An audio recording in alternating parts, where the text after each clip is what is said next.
JFK files finally released, government admits to running out of Jell-O on fateful day.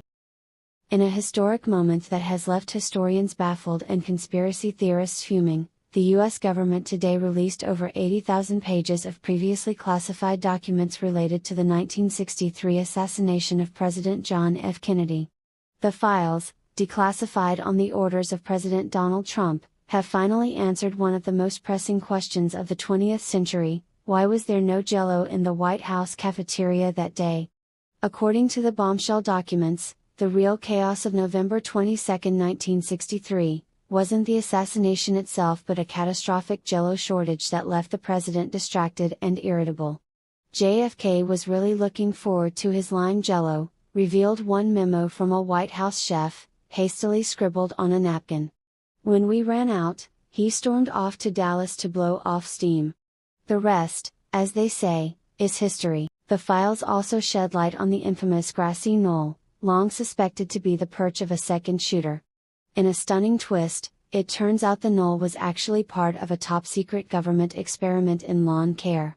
Project Evergreen was our attempt to create grass that could survive a nuclear winter, explained retired CIA operative Sly McCoverup. We overdid it, though. The grass was so lush, it distracted everyone, including the Secret Service. Oops!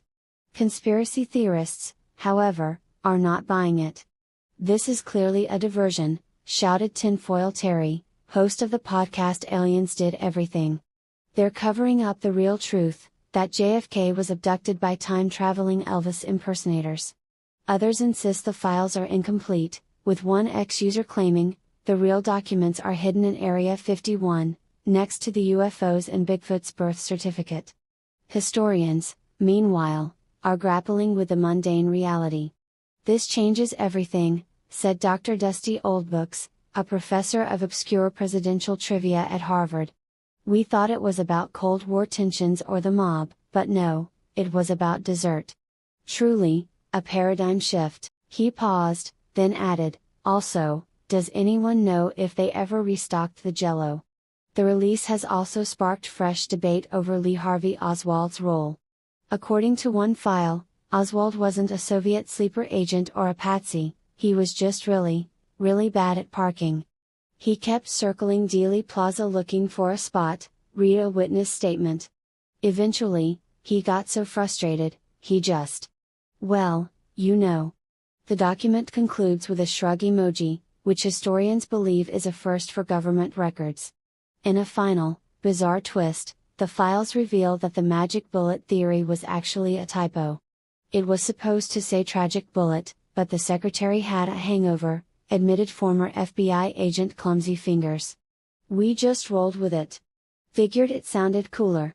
As the world digests this avalanche of absurdity, one thing is certain: the JFK assassination will remain a bottomless well of confusion, speculation, and now, snack-related intrigue.